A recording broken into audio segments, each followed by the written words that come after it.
अस्सलाम वालेकुम, कैसे हैं आप लोग। तो आज का व्लॉग कुछ स्पेशल है और आज मैं काउंटर टॉप पे स्टिकर पेपर जो भी कह लीजिए वो लगाने वाली हूँ। और ये एकदम रियल लुक देगा, रियल मार्बल लुक। और जैसे कि वॉल पेपर्स होते हैं वैसे काउंटर टॉप के भी स्टिकर्स आते हैं। तो आज मैं लगाऊंगी, जिसके लिए सबसे पहले मैंने सारा सामान जो काउंटर टॉप का था वो हटा लिया है और गैस भी नीचे से बंद करके गैस भी हटा दी। और अब बारी आती है इसको साफ़ करने की। तो इस तरह से स्क्रब कर लेंगे सोप लगाकर। और आप जितनी अच्छी तरह से काउंटर टॉप को आप क्लीन करेंगे उतना ही आपका जो स्टिकर है वो लॉन्ग टाइम के लिए चलेगा। तो सबसे पहले सारा सामान हटा लीजिए और हो सके तो ये काम आप रात को ही करके छोड़ दें तो ज़्यादा अच्छा रहेगा। और फिर नेक्स्ट डे आप लगाएं या फिर उसी दिन। और ये देखिए बीच बीच में काम भी चल रहा था, दूध वाला आ गया तो दूध भी ले लिया। और फिर मैंने इसको अच्छे से क्लीन करा, बहुत अच्छे से किया था, एकदम चमाचम हो गया था। तो पहले एक साइड का मैंने काउंटर टॉप क्लीन कर लिया और दोबारा फिर दूसरे काउंटर टॉप का सामान हटा के इसे साफ़ किया।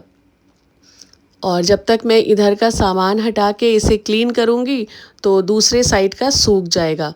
और हाँ, सेकंड पॉइंट है, फर्स्ट पॉइंट है इसे बहुत अच्छे से क्लीन करना और सेकंड पॉइंट है इसे ड्राई होने देना। जब एकदम सूख जाए तभी आपको इस पे स्टिकर्स लगाने हैं, वरना अगर ज़रा सी भी नमी रहेगी ना तो स्टिकर्स जल्दी निकल जाएंगे। और दूसरे साइड का भी ये देखिए मैं उसी तरह से एकदम अच्छे से सफाई करे ले रही हूँ। तो अगर आप भी अपने किचन के काउंटर टॉप के मार्बल से थोड़ा सा बोर हो चुके हैं तो आपके लिए भी ये ऑप्शन बेस्ट है। और इसी तरह से आप वॉल पेपर या स्टिकर्स जो भी बोलते हैं ऐसे वो मंगा कर स्टिक कर सकते हैं। और ये देखिए बिल्कुल अच्छे से ड्राई हो चुका है, क्लीन होने के बाद बिल्कुल सूख गया और चमक भी रहा है ये काउंटर टॉप। और अब बारी आती है इस स्टिकर की। तो ये देखिए मैंने 3 स्टिकर मंगाए हैं और मुझे अभी ये नहीं पता कि ये तीनों इनफ होंगे मेरे काउंटर टॉप के लिए कि नहीं। बस मैं ऐसे ही लगाना मैंने स्टार्ट कर दिया, मुझे वैसे लग रहा है कि कम नहीं पड़ेंगे। और ये ब्लैक कलर का स्टिकर है, एकदम रियल मार्बल लुक दे रहा था ये। तो देखकर मुझे बहुत अच्छा लगा और मैंने फिर ये देखिए यहाँ पे रखा तो ये समझ में आया कि जो साइड की एक लाइन है ये थोड़ी सी तिरछी है और आगे की लाइन बचेगी क्योंकि इसकी चौड़ाई थोड़ी कम है। तो इसके लिए जहाँ से ये पीछे से मैं लगाना स्टार्ट करूँगी, आगे की जो एक लाइन पट्टी बचेगी ना उसे मैं कट करके फिर से लगा दूँगी। और बस कॉर्नर में मैंने थोड़ा स्टिक किया, थोड़ा सा स्टिकर पीछे से हटाया और ये पूरी एक लाइन ऐसे कर ली। और इतना इजी था इसको लगाना, बस ऐसे आप पीछे से स्टिकर को घसीटते रहिए, इसको रिमूव करते रहिए और इसको पेपर को चिपकाते रहिए एक हाथ से। तो मेरे बिल्कुल ज़ीरो के बराबर इसमें बबल्स कहीं कहीं आए थे बस। और बाकी बहुत ही अच्छा बिल्कुल परफेक्ट लगा था ये।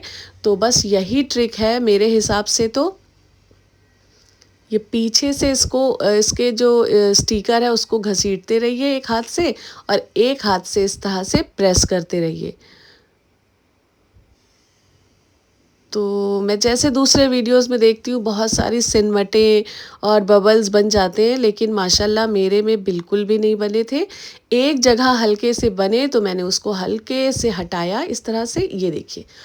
अब आपको ये बार बार नहीं करना है कि कहीं पे बने तो हटा दिया, तो इससे क्या होगा ना कि ये फिर अच्छे से स्टिक नहीं होगा।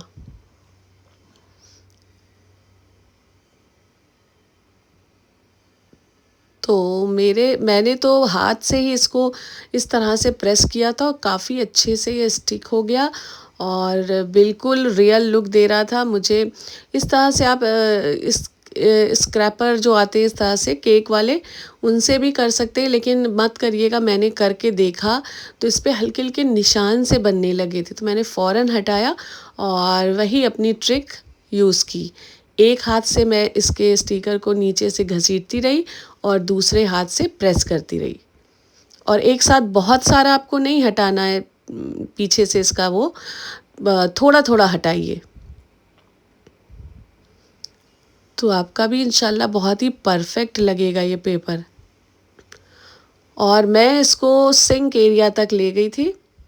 वैसे एक बात बताऊं, मुझे सिंक एरिया में बिल्कुल लगाना नहीं था, क्योंकि मुझे पता है वहाँ पे पानी आएगा और ये कुछ दिन में ख़राब हो जाएगा।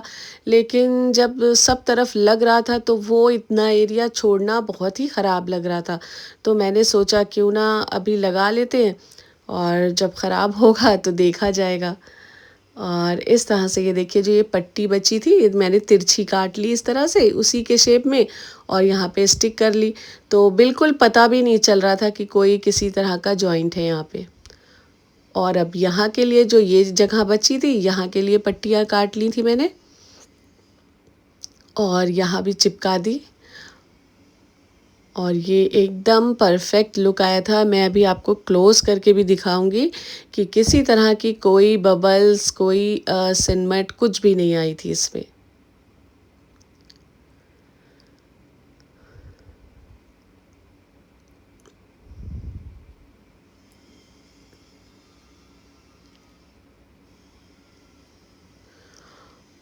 और ये देखिए, फिर मुझे जल्दी से गैस भी रखनी पड़ी, क्योंकि ये सुबह नाश्ते के बाद का टाइम था। तो किसी को कुछ ना कुछ बनाना था, तो मैंने फ़ौरन उधर का कंप्लीट किया और गैस रख दी। अब किसी को भी अगर कुछ बनाना था तो वो इज़िली बना सकता है। और फिर लंच का भी टाइम हो जाएगा, तो मैं जल्दी जल्दी कर रही हूँ। और लेकिन फिर भी मुझे कम से कम 4 घंटे लगे थे। क्लीनिंग, फिर ड्राई करना, फिर इसको स्टिक करना, तो और इतनी गर्मी थी, इतनी गर्मी कि बस कोई हद ही नहीं थी। लेकिन करना था तो बस करना था। और फिर इस तरफ भी मैंने उसी ट्रिक के साथ चिपका दिया। और हाँ, आप ये सोच के इसे मत लगाएं कि ये 1 साल 2 साल या काफ़ी लंबे टाइम तक आपका चलेगा। देखिए, ये एक आर्टिफिशियल चीज़ है, आपका रियल मार्बल नहीं है जो आप इससे इतनी उम्मीदें रखें। और ये इतना कोई कॉस्टली भी नहीं है कि आपको लगे कि ये बहुत टाइम तक चले। ये बहुत ही चीप प्राइस में मिला है, तो अगर ये 2 4 5 महीने भी चल जाता है आपका तो बहुत है। और फिर अगर ये आपका ख़राब हो रहा है तो इसे हटा के आप फिर से अपना कुछ अच्छा सा मेकओवर कर लें अपने रियल मार्बल के साथ। तो ये सिंक एरिया में भी मैंने इसकी कटिंग कर दी। और भाई ये आर्टिफिशियल है तो इससे इतनी उम्मीद तो रखी नहीं जा सकती है कि ये लंबा चले। ज़ाहिर सी बात है, एक पेपर है, बस उसे स्टिक करना है। लेकिन हाँ, ये अच्छा बहुत लगता है। और अगर आप अपने मार्बल से इतने सालों से बोर हो चुके हैं तो इसको ज़रूर यूज़ करिए। और मेरा ख़्याल है ये शायद 300 के अंदर ही था। तो अब बताइए, 300 रुपये में आप क्या और लेंगे। अगर ये 3 महीने 4 5 महीने भी चल गया तो बहुत है। और आप चाहें तो इसे चेंज करके किसी दूसरे कलर का दोबारा लगा सकते हैं। और बस इसी तरह से मैंने फटाफट सब तरफ लगाया। और सिंक एरिया में भी मैंने लगा ही दिया है। अब आगे देखते हैं ना कितना चलता है ये। लेकिन एक बात है, इसका लुक बहुत ही ज़बरदस्त आ रहा था। ऐसा लग रहा था मेहनत वसूल हो गई है। और कितने साल से ये ग्रीन मार्बल देख देख के दिल भी भर गया था। तो अब ब्लैक बहुत ही प्यारा लग रहा था।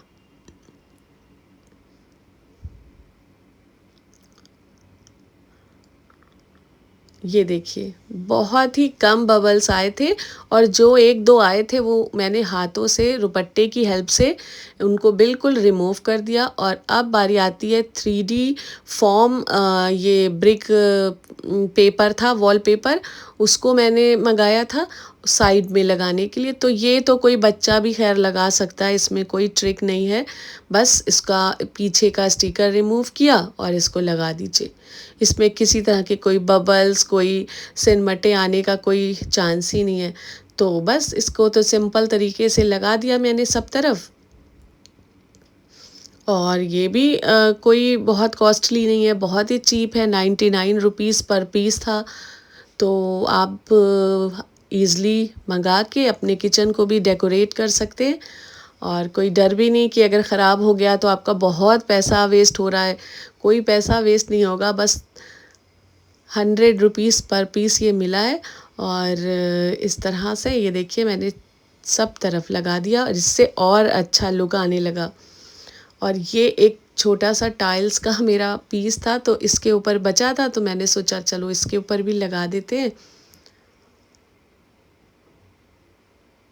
और बहुत अच्छे से, हाँ इसकी मैं गारंटी दे सकती हूँ, अगर आप प्रॉपर केयर करेंगे, किसी तरह के इस पे जैसे हल्दी या ऑयल के धब्बे ना पड़े और पड़े और फ़ौरन आप साफ़ कर दें, तो ये आपका काफ़ी लंबे टाइम तक चल सकता है।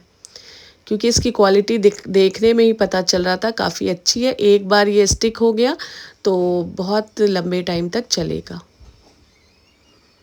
और अभी मैंने अच्छे से फिनिशिंग नहीं की है, एक्स्ट्रा जो निकला है वॉलपेपर उसे कटिंग नहीं की है, तो अभी मैं करूँगी। जैसे ये दिख रहा है साइड में, और आप देख सकते हैं ये लुक कितना प्यारा किचन का आया है। और वाइट कलर ऐड होने से वैसे भी रौनक सी आ जाती है। तो आप लोगों को ये मेरी मेहनत कैसी लगी, और इसमें मुझे 5 घंटे पूरे लगे थे। और अगर अच्छा लगा वो वीडियो तो आप लोग लाइक करिएगा। और बस thank you so much for watching.